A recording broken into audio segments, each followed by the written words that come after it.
Sonic Forces is a game I find myself thinking about a lot. Not because I find it especially good or bad, but because it's a game that frustrates me more so than any other game in the series. Through advertising, it looked to be delivering on a lot of what Sonic fans have been wanting for quite a while. The return of the boost formula following its absence in Sonic Lost World, a seemingly darker, more serious tone for the story, classic Sonic returning to being playable. I stress most Sonic fans wanted this. When I saw him in the initial reveal trailer, I was actively annoyed. Fan favourite enemies returning for new boss fights, vocal themes from the game, and what looked to be new level settings and themes framed around a post-apocalyptic world where Eggman had conquered. It looked like Forces was hitting all the right buttons prior to release, even trying new concepts like introducing a customisable player character straight out of late 2000s DeviantArt, and a similarly themed over-the-top edgy villain character. Forces, up to a point, was shaping up to be delivering on a lot of things that fans have been wanting for a while, and seemed to even be poking fun at the series' history and fanbase in a fun and practical way. However, I say all of this up to a point. This being a Sonic team developed game, certain things still managed to set off a couple of alarm bells for long-time fans. Primarily this came from any actual gameplay that was being shown for the game. Throughout each trailer, many of the shots of gameplay we saw consisted of the characters running in a straight line or doing something that looked completely automated. This wasn't much new for a Sonic Team trailer, but the fact that for the most part they were reusing footage from mostly the same few levels, Sunset Heights, Park Avenue and Green Hill, gave off the impression that they were hiding something. There's no issue with wanting to keep most of the game for when people actually get their hands on it, but these worries, compounded with a gameplay demo which showed one of the game's tag team levels being completed in less than 2 minutes when playing normally, certainly concerned a few people. Opinions were mixed and concerns were high heading into November 2017, with some expecting the continuation of the upward trend that had been started by Unleashed and stalled by Lost World, and others expecting Sonic 06 levels of bad from this game. And when the game came out, we didn't really get either of these. Building up to release, I had stated myself firmly in the "it'll be pretty good" camp, but after finishing the game, I wasn't entirely sure how I felt.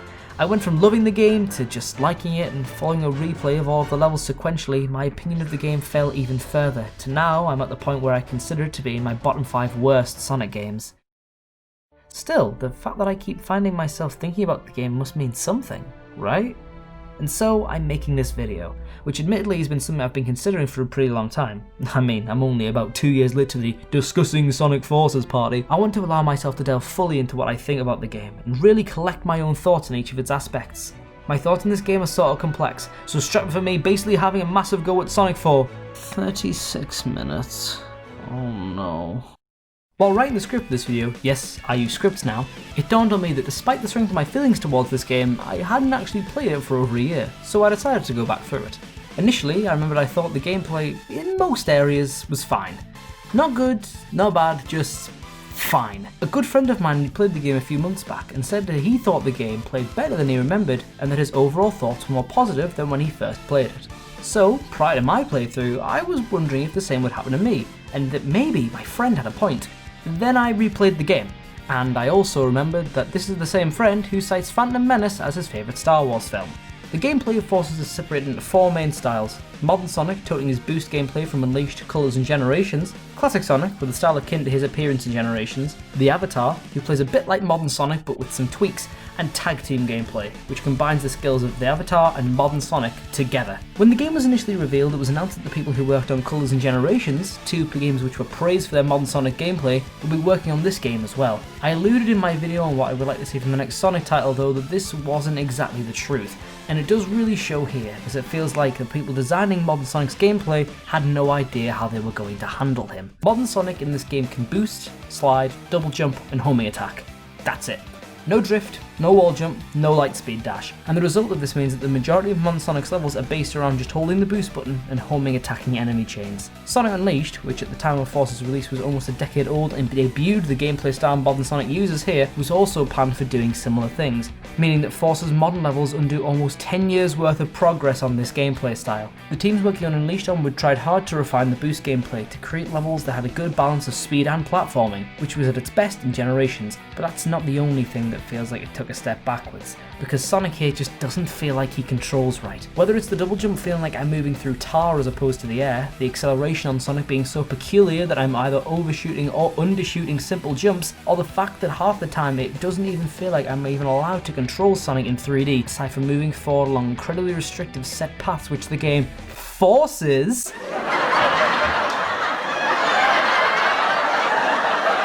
you to stick to. All of this means that Sonic is nowhere near as close to as fun to control or as refined as he was in Generations, or even Unleashed for that matter. There's also the issues of level length, something I'll bring up a lot here, but my lord these levels are short. Most levels in the game can be beaten in under 2 minutes, and you'd probably think, yeah, fair enough, Sonic's meant to be fast. But that speed and the times you earn on the levels have always been a reward for getting more skilled at the game and learning the level layouts. To put things into perspective, the first proper level in Sonic Unleashed, Windmill Isle Act 2, is longer than all of the levels in this game. And it's honestly really disappointing because at times it feels like I'm just probably starting to get into a level and then, oh, sorry, it's over. All of this is a real shame because people were really excited to see what Sonic Team would come up with for modern Sonic without having to tether him strictly to old levels like in Generations. And what we have here just doesn't deliver. If I had to rank the levels, I'd probably rank them like this. I can find some enjoyment out of some of these levels, particularly Egg Gate and Network Terminal, but ultimately this is by far the weakest incarnation of this particular style of gameplay. The Avatar is quite similar to modern Sonic in a couple of ways, so I'll go over them next. The Avatar plays like modern Sonic without a boost. They can homing attack, slide, wall jump, drift, use different Wispons and, depending on their race, have different abilities. This can span from always retaining one ring after taking damage, to faster homing attacks, to a double jump. The Wispons also grant different attacks and abilities such as a whip that has the light speed dash, a hammer that builds platforms and a shotgun that lets you float. I do quite like the Avatar in a few different ways, especially in how customizable they feel. There are loads of funny and cool options of how to dress up and design your avatar, and the variety of Wispons available to them make each stage pretty replayable, as certain paths through levels can only be accessed using certain Wisp abilities. They're also a little slower than modern Sonic, making control a bit easier, but they still fall victim to the acceleration issue that modern Sonic is prone to. Their levels are still around the same length as modern Sonic, but for some reason their levels feel more complete and fuller than a lot of modern Sonics, especially stuff like Capital City, Prison Hall and Spaceport. I think Avatar as a whole might be my favourite character to play in the game because of how versatile they can be in how they beat levels and how their levels are designed generally. I still don't find their levels nearly as appealing as those in other Sonic titles, but when compared to the other gameplay within this game, they're probably the best it has to offer. Here's how I'd rank their levels. Capital City is the best level in the game. The tag team gameplay is exactly how it sounds. You control Modern and Avatar together and get all of their skills. You only do this a few times in the game, but these levels typically have the same problems I've already mentioned and, like Sonic's levels, are often way too short. Final Judgment is the best this style offers. The rest are nothing to write home about. Oh, I almost forgot, Shadow's here too, playable for the first time in almost a decade. Oh, his levels are just reskins of other levels with blocky platforming. And he plays just like Sonic, only certain homing attack chains are done for you. Never mind. Classic Sonic is where I hold the biggest issue towards the gameplay because oh my lord, what did they do to him? Okay, let's start with what Classic can do. He can jump, spin dash, and uses drop dash from Mania, a fantastic way for him to gain speed in a natural way which goes hand in hand with him nerfing the spin dash from Generations and removing it from the square button, making its execution feel closer to the classic games. Okay.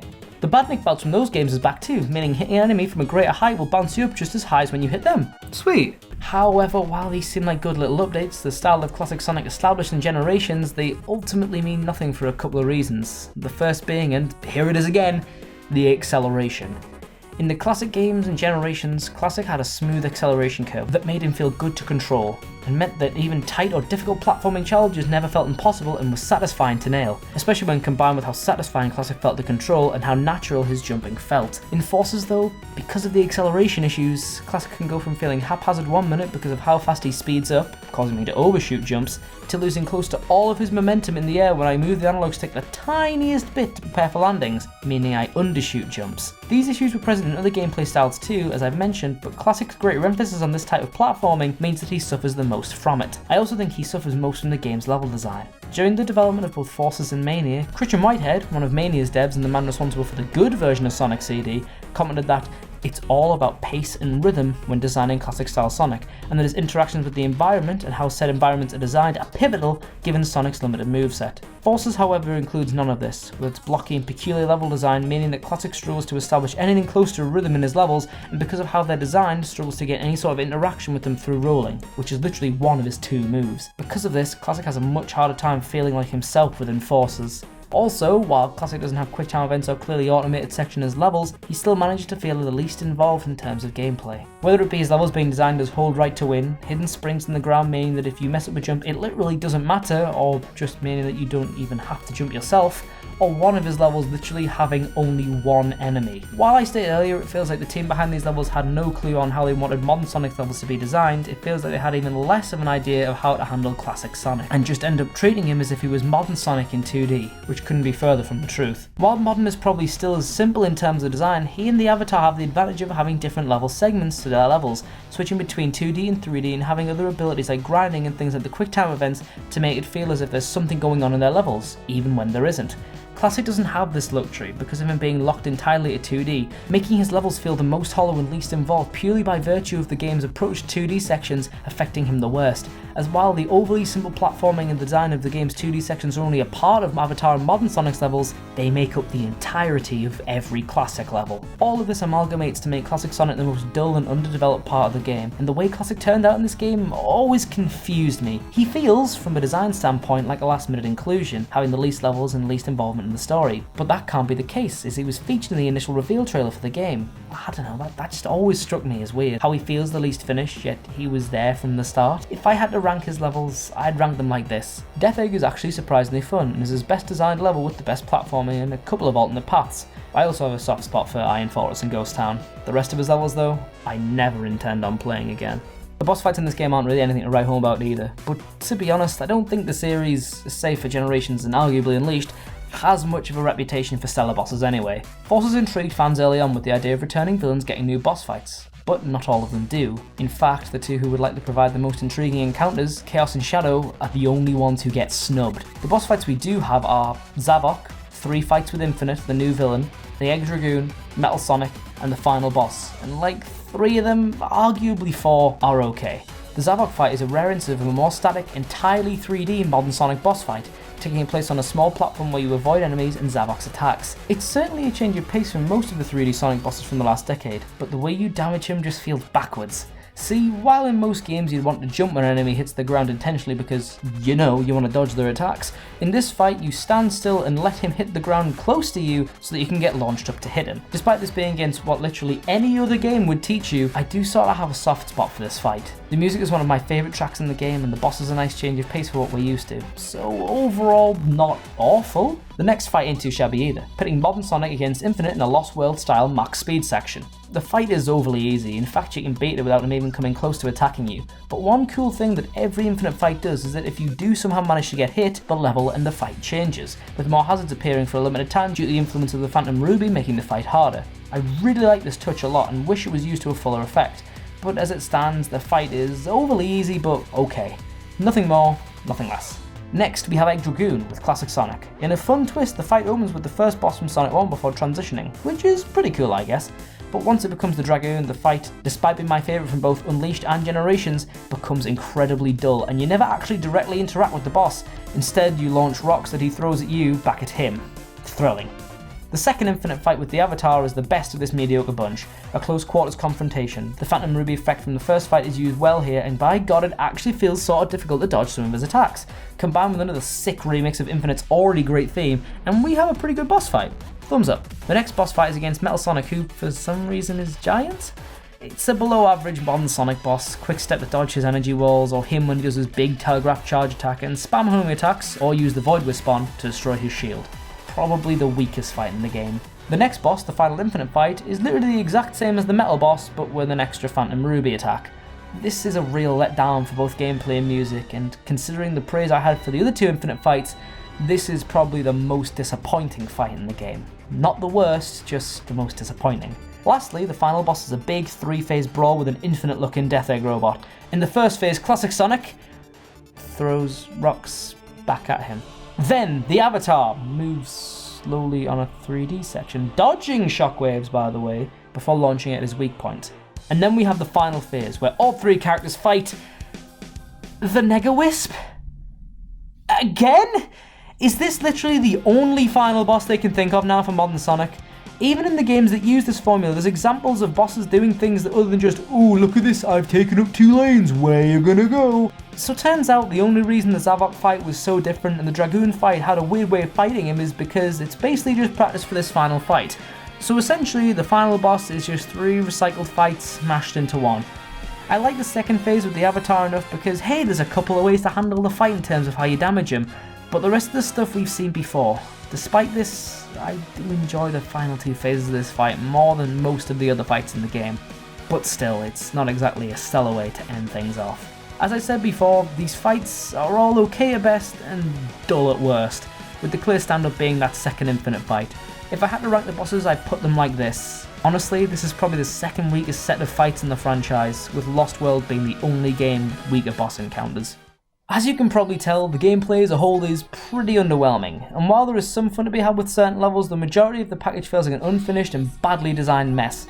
I have a couple of theories as to why the game is like this though. The team of 3 level designers working on this game, count them, 3, had very little experience between them working on Sonic prior to their time developing Forces. The only one of them who had previously been involved with the series was the lead level designer, and even then his only work on the series had been Lost World, a game which was designed very differently to the style Forces tries to replicate. He, having previously only been part of a team of level designers and never had experience being the lead, alongside 2 level designers who had never worked on the franchise before, definitely had their work cut out for them, and I do sort of feel sorry for them having such expectations placed on them as their first role within the series. Even so, this doesn't excuse the length, quality or design of any of these levels. Another theory I've heard is that despite this game having a 4-year development cycle, only around 1.5 to 2 years was spent on the actual game, with the early efforts having to be focused on developing the new Hedgehog engine for the game to run on, as they couldn't use the prior version of the engine as a base. This would have meant that the development of the actual levels, story and music would have all been done within this 1.5 to 2 year cycle, possibly explaining why so much of the game feels half-baked and rushed. The final theory I've heard is that the avatar was originally meant to be Boom Sonic,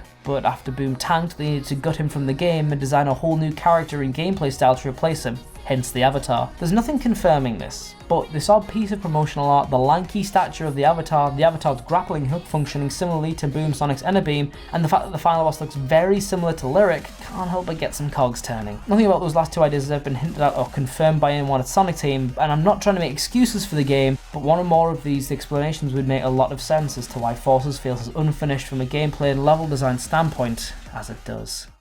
While we're on the topic of things within this game that feel unfinished, let's delve into the game's story. Sonic is a series that has seen its storytelling take many forms, from the minimalistic classic style, to the story-centric 3D titles with slightly darker stories to tell, to the more modern games whose stories are more light-hearted and comedic. People's preferences regarding how these stories are told range far and wide, with my personal favourites being Unleashed and Black Knight, because I feel they do the best at building a world, letting the story have actual stakes, and making Sonic and those around him feel like actual characters. Forces look to be switching things up in terms of story from the games that came before it, doing away with the exclusively jokey, one-off nature of the plots of Colours through Lost World in favour of telling a seemingly darker story of a world ruled by Eggman, a story which had never been told within the franchise. And a new edgy villain on full display, looked to have story developed through gameplay as well as cutscenes, and actually seemed to have somewhat of an actual place within the grander series canon by having prior villains return.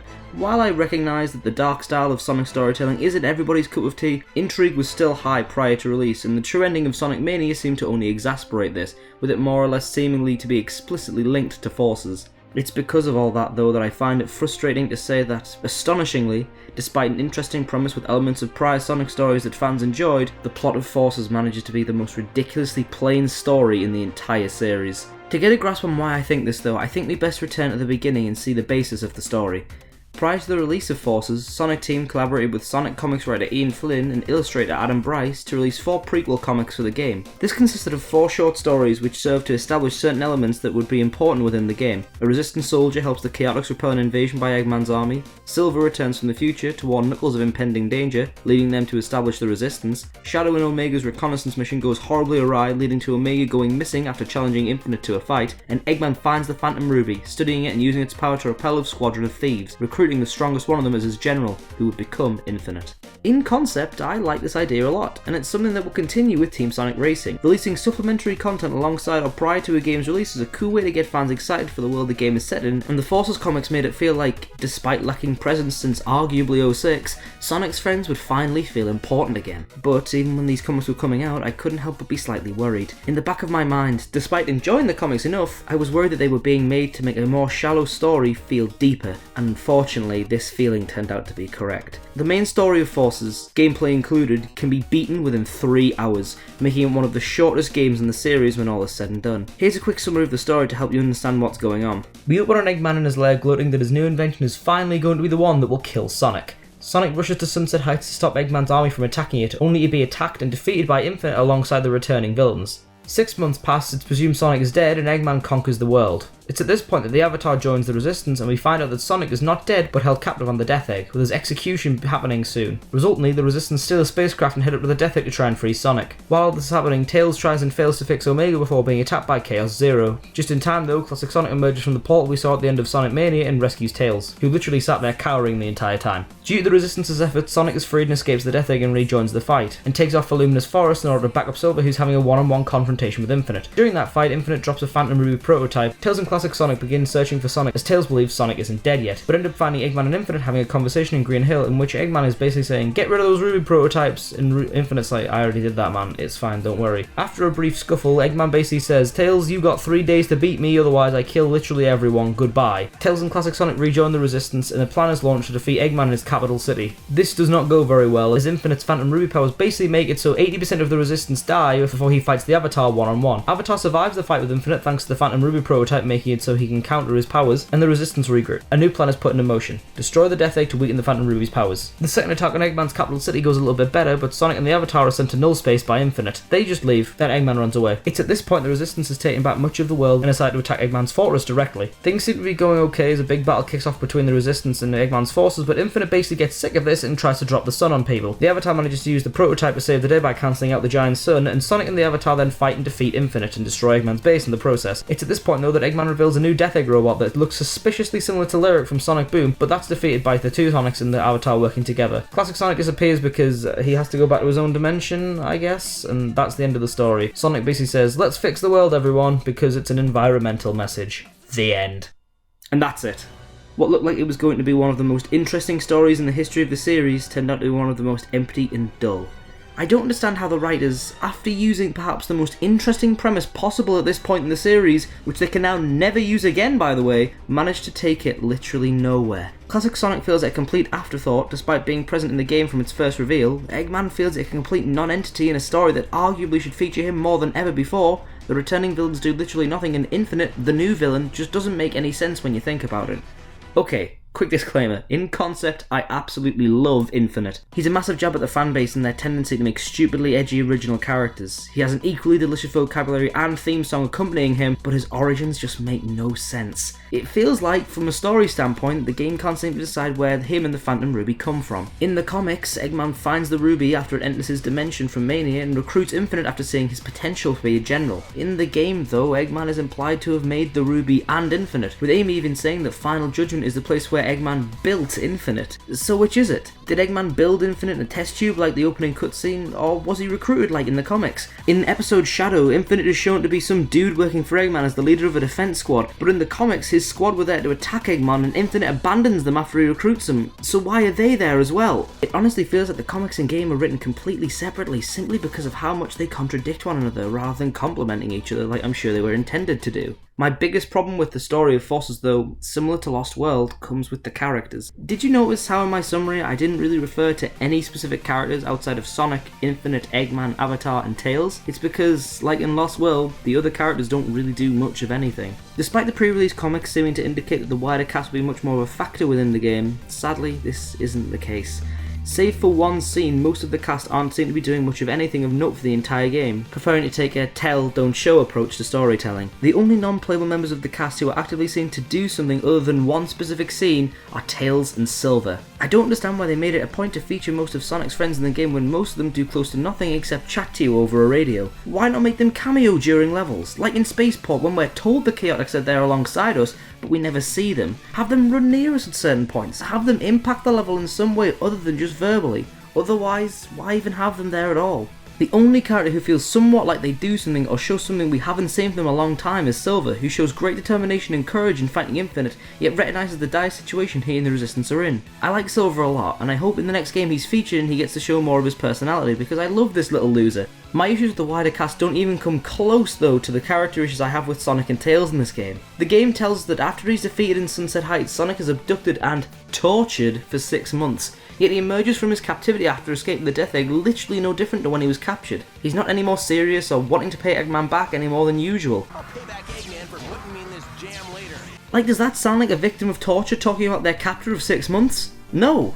It sounds more like Eggman volunteered Sonic for work on his day off, or Sonic's bins didn't get collected because Eggman put general waste in the recycling. I get that the torture line is exclusive to the Western version of the game, but that's not the type of line you include if you're not going to play up on it in some way. The only time we see Sonic get remotely serious is after the final boss shows up, and even then it's not really much, just a "Ha! We always beat you, loser!" type of line, which doesn't really serve much of a purpose other than to hype you as the player up for the final fight, which was done much better in other games where Sonic was actually allowed to show his personality. I understand there's some contract or whatever in place so that in the game Sonic is only allowed to basically be like happy or cocky or whatever, but that makes for a dull and static character, and at no point does it ever feel like he's taking anything in the game seriously, not even the final boss. Compare this to the endgame of literally any other game prior to Lost World and it just seems like one big joke. Mario, a character with literally zero real personality, doesn't have a shit-eating grin when he confronts Bowser in the Galaxy Generator, and actually bothers to take the villain seriously even by doing something as small as looking angrily at him. Sonic in games like Black Knight and Unleashed shows great depth to his character. He's cocky at times, but he shows sadness when Amy, a constant in his life regardless of whether he likes it or not, doesn't recognise him. He shows determination when standing up to the Dark Queen in Black Knight. He shows kindness when deciding to help the orphan in Black Knight and Chip in Unleashed, even after Chip explicitly says, "You don't have to do this." It's instances like those I've mentioned that show Sonic's potential to be more than just a cocky little goblin, but Forces cares little for that, instead choosing to fall back on Pontac and Graff's usual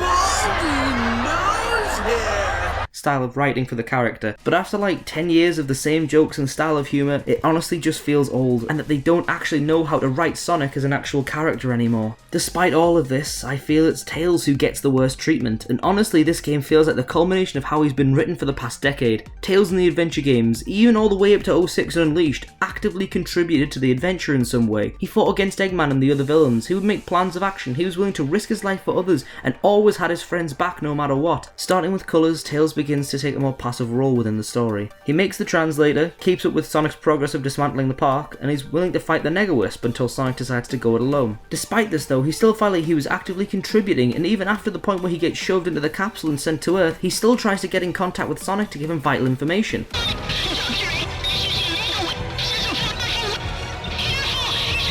It's from Lost World that we start to see a downturn in how he's presented. Tails flies and fixes the tornado, which you never see again after that point, has to be carried away by Sonic after a rock explodes kinda close to him, argues with Sonic for literally no reason, gets captured, points a gun at the villains, and then presses an off button. At no point does he actively contribute to defeating the main villains of the game, and it just feels like, for the most part, he's just following Sonic around. Something he outgrew in SA1, which came out 15 years before Lost World. In Forces though, it gets worse. Tails fails to fix Omega, gets scared of Chaos Zero, follows Classic Sonic around for the entire game, and gets sad when Classic Sonic leaves. He feels like a shadow of his former self. No more being independent, no more coming up with plans, just back to following Sonic around like a toddler following their mum while she does the washing. Knuckles makes the remark in the game that after Sonic's supposed death, Tails lost it, but the only thing he seems to have lost is his character. Aaron Webber, the former social media coordinator at Sega of America and the reason the Sonic Twitter page is the way that it is, joked prior to the release of Forces that Tails dies in this game. Now, I should note, Jasmine, even though Tails is alive here,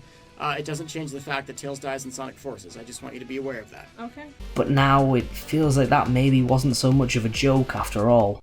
It feels like the game's story and characterization have a very vicious circle of a relationship. The story is incredibly shallow because the characters within it feel one note and do very little. But the reason they're so shallow is because the story gives most of the cast very little opportunity to do anything other than just stand around. This is the first time a good chunk of the cast has had anything close to significant screen time since Heroes, but because of how little they contribute, alongside series mainstays like the Chaos Emeralds being missing, whose absence makes no sense by the way, makes their inclusion feel utterly meaningless. This makes for a story that, despite having literally all the potential in the world to do fun and interesting things with a cast of well-established and beloved characters, feel like it plods through the motions of what the team consider to be a Sonic story, while trying very little to do anything interesting or step outside the proverbial box. It starts flat with a cutscene which is the equivalent of This is Bowser. And rarely gets better from there. To me, this is the most frustrating story the series has ever told, as while I'm not fond of the stories of Shadow, 06 or Lost World, none of them manage to squander their potential so frivolously or treat their characters nearly as badly, no matter how mundane or explicitly bad those stories are.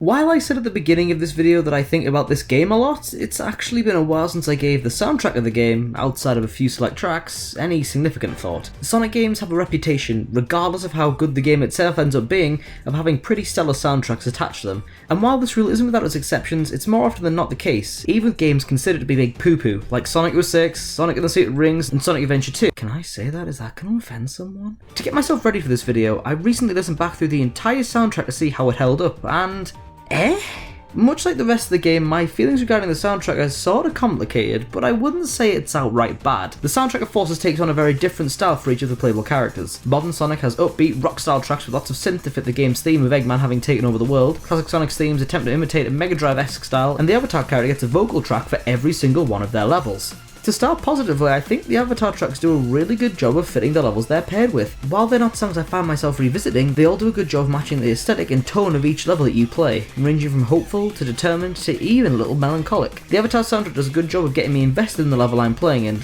I don't know man, maybe it's the stupid little child within me, but I just dig the fact that my funny little Sonic OC is getting their adventures sung about while I destroy robots and jump around and that. So while they're not earworms or anything I particularly listen to outside of the levels, I think the Avatar's soundtrack is fine. Fitting, appropriate, whatever synonym for satisfactory you'd like to use. Classic Sonic's themes though are a different story. Out of his 7 levels, I like 3 of the songs he gets: Ghost Town, Casino Forest and Iron Fortress, with Ghost Town being the best of these 3. The rest of his songs I feel are just flat out awful. Mishmashes of notes trying to sound like a Mega Drive soundtrack that just end up being flat out bad. My issue with Classic's music doesn't end there though, as while I praise the Avatar's tracks for being very fitting for each of the levels they're paired with, I think Classic songs do an awful job of matching the level they're in. I think part of this comes from the fact that a good chunk of Classic's levels and settings are recycled from the classic games, something I've already said is a big problem with the game generally. But as a result, we already have preconceptions of how these levels should sound when Classic Sonic is in them, and the new tracks they made here just sound so much worse. On top of this as well, I don't think the songs match the levels in terms of tone, like when Classic is given the job of infiltrating the Death Egg to destroy it and weaken Eggman's hold on the world and the power of the Phantom Ruby. You'd assume a level like this would maybe have more of a mechanical theme, maybe a bit slower, a bit more serious feeling than the others, given the nature of the mission he's on. Well, instead they give us this, "Ooh, yeah, haha, funny Death Egg, look at me go, whee! Oh, I destroyed the base, cool, but listen to this funny song, haha, music, whoa, look at me go!"